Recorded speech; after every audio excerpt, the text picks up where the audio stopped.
Leo tumefanya ziara hapa kwa lengo maalum ya kujifunza uzalishaji wa umeme katika kituo hiki cha Julius Nyerere Hydroelectric Power Project ambacho ni kituo kikubwa kabisa katika nchi.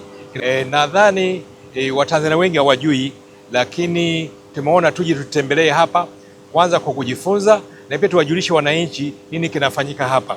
Ni mradi ambao umefadhiliwa kwa pesa za Watanzania wenyewe, kwa maana ya pesa za kodi. Tumeridhika sana kwa sababu tumeona matumizi mazuri sana ya pesa iliyotumika hapa. Mradi ni mkubwa, umeweza kutekelezwa kwa umakini na ustadi mkubwa sana, na kwa kuwa umeanza kuzalisha, na tumeambiwa mitambo yote 9 sasa hivi inazalisha umeme wa kutosha na ziada.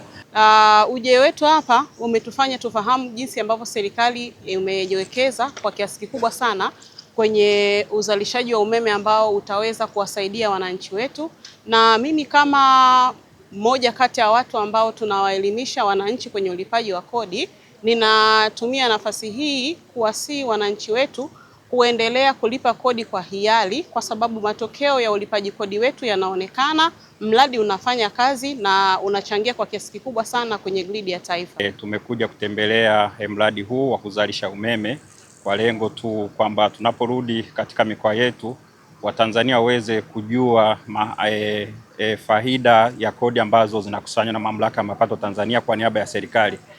Na kama tunavyojua faida ya mradi huu ni kwamba unahudumia nchi nzima, wanaona manufaa ya kodi ambazo wanazilipa kwa serikali kwamba zinawasaidia, na mradi hiyo itatusaidia sisi kama Mamlaka ya Mapato Tanzania kwa niaba ya serikali kwamba watu wataendeleza utamaduni wa kulipa kodi kwa wakati na kwa hiari, na serikali itakusanya kodi.